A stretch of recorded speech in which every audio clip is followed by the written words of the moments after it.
All right, let's finish up this video on this machine, this Dynasty 210. So we are on the home page, and I want to discuss a couple other features that this has. So we're going to go under menu, and we're going to talk about some of the settings that you can adjust under here. So let's start with gas. So gas allows you to adjust the pre-flow. So that's the time before the arc is struck in TIG that it opens the solenoid, 0.2 seconds. That's probably pretty standard. If you're running a really long stick out on, say, some titanium or stainless tubing with a big cup, you may want to up that a little bit just to make sure that the gas gets to the weld area. A good way to tell if your pre-flow is enough is that if you do, say, a spot weld on stainless and you instantaneously strike the arc and then kill it out, and then you look at the tungsten, if the tungsten is oxided, so it turns like rainbow colors, that means that there was oxygen present at the tungsten when it was hot. So you may want to increase the pre-flow if you see that. Now post-flow, it's in auto now, which post-flow is when you let off the foot pedal or your trigger torch on the torch. The post-flow is how long the gas keeps flowing after you're done welding. Auto, I would assume, is basing that on whether or not you're in AC or DC, because in AC, the tungsten gets way hotter and needs more argon coverage post-flow than DC, and it's likely basing it on your amp setting. So 50 amps on DC, you may only need 4 or 5 seconds of post-flow, versus on AC, if you're running 210 amps, you're going to need 7, 8, 9 seconds of post-flow to protect that tungsten. And it's worth mentioning that really quick. A lot of guys seem to think, oh, post-flow, you waste argon. Well, in a way you do, but here's the thing. You're not just protecting your weld. Like in the case of aluminum, the weld itself, once it solidifies, it doesn't really oxide. So having long post-flow on aluminum for AC welding isn't really to protect the aluminum, it's to protect that tungsten. And if you weld on AC TIG and you say you're at 200 amps, you run a weld and then you let off the foot pedal and stare at that tungsten after the arc's out, it's going to be bright orange red for quite a while after you're done welding. So if you don't run enough post-flow on aluminum on AC, your tungstens are going to get oxided and smoked, and then your arc, the arc's going to tend to wander with it. So you always want to make sure your post-flow is enough for protection of the tungsten, especially at higher amperage. And then you also, with stainless and titanium and other metals like that where they need a lot of argon shielding, you want your post-flow up there in 8, 9, 10 seconds so that you can keep that argon shielding your end of the weld so it doesn't oxide on you, especially titanium. So let's go back. That's your post-flow. Now this purge feature, honestly, and I'll bring this in for you, says sets the amount of time second shielding gas will flow through the system of purged gas lines. So I'm a little confused as far as what this is, and I'm sure I could read the manual. I believe what this is if it detects that the gas pressure dropped off on a welder, like say you swap bottles, it will purge the line for X amount of time. And let's see, yes, so it has like 1 and 2 seconds. It will self-purge just to get the oxygen out of the line, is I believe what this is. Now, I've never had anything like that, because I thought like you hit this and then it would just start purging right now for a second, but it doesn't. So as far as I'm concerned, leave it off, not a problem. All right, that takes care of the gas. We can go under system info. You have all your setup for factory reset, the logs. Let's look under the error logs. This ought to be funny. So yeah, so this, because that serial cable wasn't hooked up, this is what was preventing me from using this. Like I had said in the first video, process serial communication with primary. Now it said software not valid, but it was really a communication error. So logged all of that. Also what was interesting, software numbers. If if you look under here under primary control, how it has a part number there, when I pulled this up before it would automatically shut down, there was nothing listed there, which gave me a hint as to, I thought the board was bad, but it just wasn't plugged in. All right. Arc timer, since I've only used this a little bit, it's got 10 minutes of on time and 30 arc starts already. So, okay. Unit identification is probably feature not used, but it has the built-in serial number, all of that. So let's go back again. So the lock mode is pretty cool. You can enter a lock code, and I don't have a lock code in here, so let me put one in here. I don't think you guys are going to steal my welder on me and use it, but anyways, so I just entered a lock code, right? Now with the lock code entered, you can control the ability to adjust any of these things. So if you want to adjust the amperage, you have to enter the lock code. If you want to adjust any editing of the programs, any of the system, any of the, basically, if you look, that's most of the options. If you want to adjust them, you have to enter a code. I'm kind of surprised that they don't have a lockout to just use the machine at all. Like that kind of would have been nice, like a password. So if some idiot stole this thing, that they wouldn't even be able to use it. At least that would be nice. I guess you could just lock the amperage out to where if it's locked out to where you can't adjust it, then that kind of makes this useless. Not to mention if it was locked out and some idiot who bought it stolen or stole it, took it in for service to try and get it fixed, you might be able to get your welder back that way because the serial number is assigned to you when you fill a warranty card out. But yeah, we're just in the list, and then it's still disabled, so we're not going to enable that. Cooler power supply. So it's an auto, and because this is disabled, probably because I don't have a cooler hooked up. This guy does have the cooler power supply in the back. I don't have it hooked up because I do not have a cooler. You can change the language. The USB, there is nothing in the USB port here, so that's why nothing shows up on here. But you can do software updates. You can back up to it, all sorts of stuff. And then beyond that,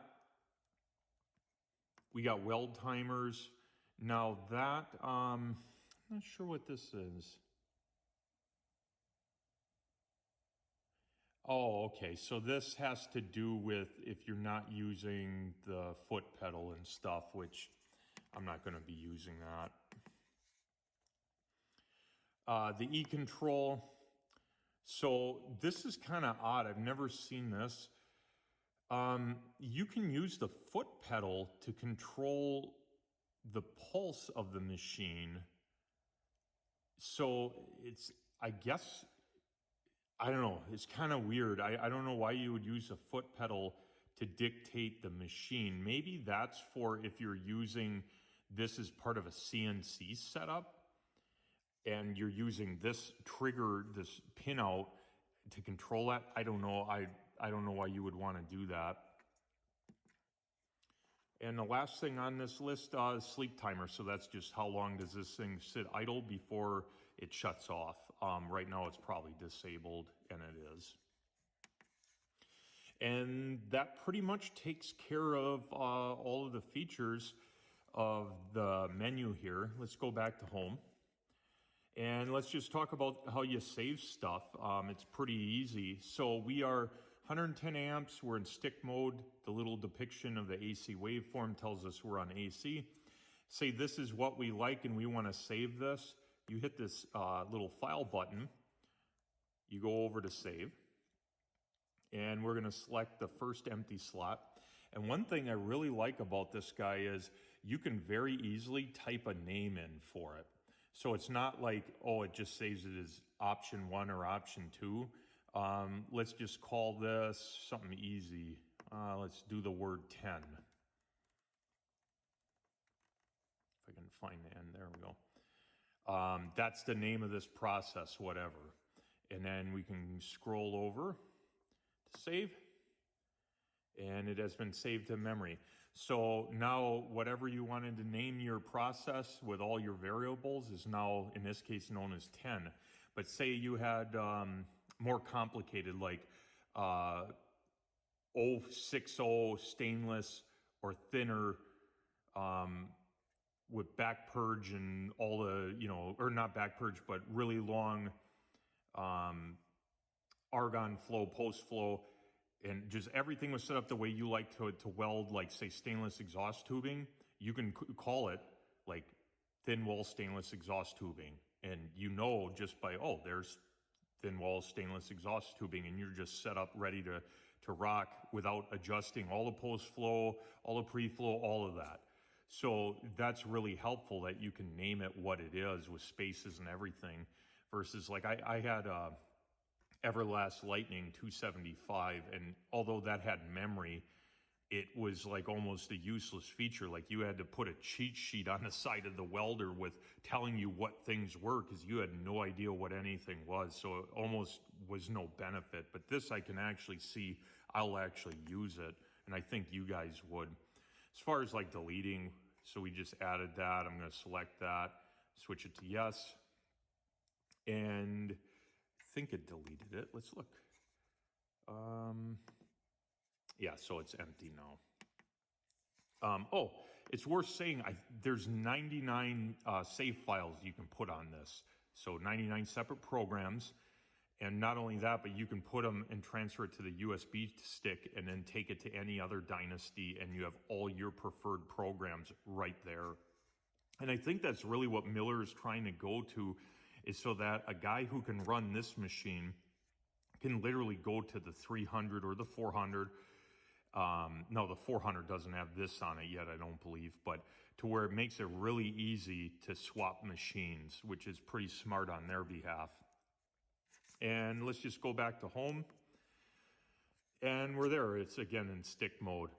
Now, one thing I have not determined is, so in stick mode, and let's go over here, go to DC, and we'll go to home. That I'm curious, I run stick electrodes DC EP generally. This is set up where the TIG torch is DCEN, and then this is the positive side. Now, if you look here, that just shows ground clamp, and it shows, I guess, like stick or TIG little depiction. It doesn't give plus and minus here. So now in DC TIG, I'm not sure, like if I hook it up where the TIG torch is, I would assume that it's going to be the wrong polarity. It's going to try and run the stick rod in DC EN instead of EP. So I believe you would have to switch the ground over to here and then put your stinger on this guy, because it doesn't say anything in the software that it switched the leads. I just kind of find it interesting that they would depict the ground here instead of just saying,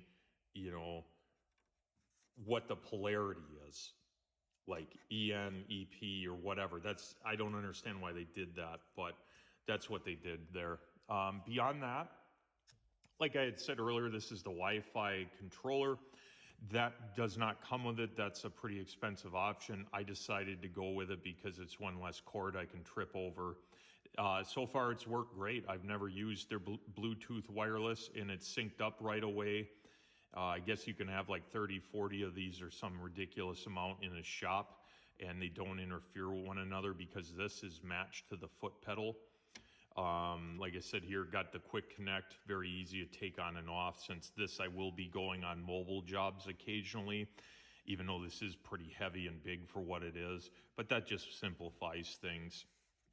The connectors here, it did come with this DINS connector, and then this is for my TIG torch. I bought this unit just as a bare power supply. I did not get the cooler, the TIG torch, nothing of that. I bought everything else separate, primarily because of the cost. I mean, the bare power supply at this time is, I think I paid $6,000 roughly, somewhere in the ballpark of that.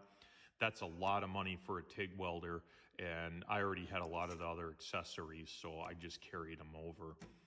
Beyond that, I do like that they went with the handle, and they also did come with a nylon strap. The previous one, they got rid of the handle, and I don't know about you, but carrying like a $5,000–6,000 machine around with a nylon strap without a handle, I rather have a handle and a strap or just a handle. So I'm glad to see that came back. And if we look back here, the back of the machine, you can see the big power switch. Here's the cooler power supply hookup. It has a little resettable breaker there for that. I have a quick connect on the back for the gas hose. And then you got a big beefy crimp type connector where it spins down and grabs your power cable. Try and get a little better. Pretty simple beyond that. The last thing I guess I'll say is the fan on this guy adjusts its speed. So I've noticed as I start welding, it picks up a little bit of speed and then it slowly tapers down. And then when you stop welding, it shuts off completely. And that's obviously based on ambient temperature, would be my guess. Well, down here in my shop, it's probably 62, 63 degrees, so I wouldn't expect it to run much. But as you can see, I've done this whole video series and it's never kicked on. At idle, it doesn't seem like it will, which if you're like me and you can't stand a stupidly loud fan that never shuts off, this is very pleasant in that respect. When I was welding at 150 amps on AC, I noticed that the fan only picked up to about half the speed that it probably could run at, and then very quickly kind of again tapered down to where it was not annoying. That's one thing I really like about it, because I've used a lot of cheap welders throughout my welding life, and some of them are just, it sounds like a freight train of a fan running all the time. And if you do a lot of precision TIG work like I do, it's really nice just to have peace and quiet. I believe that the power supply for the cooler, so for the TIG torch cooler, also controls that on and off based on demand. So you don't hear that water cooler running all the time. Like I owned a Everlast 275 Lightning, and that cooler and the welder itself were just obnoxiously loud to the point to where it was like I was in an industrial environment, which is fine. I mean, the price of that machine is very affordable, but it's using it every day was kind of annoying to me. So anyways, that pretty much wraps it up.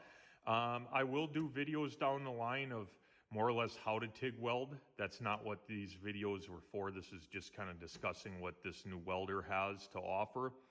But I would like to help you guys out and shoot actual videos of how to and show some of my work and hopefully inspire some people.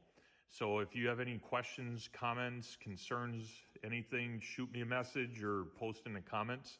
And I appreciate you sticking around for the whole video series. Thanks.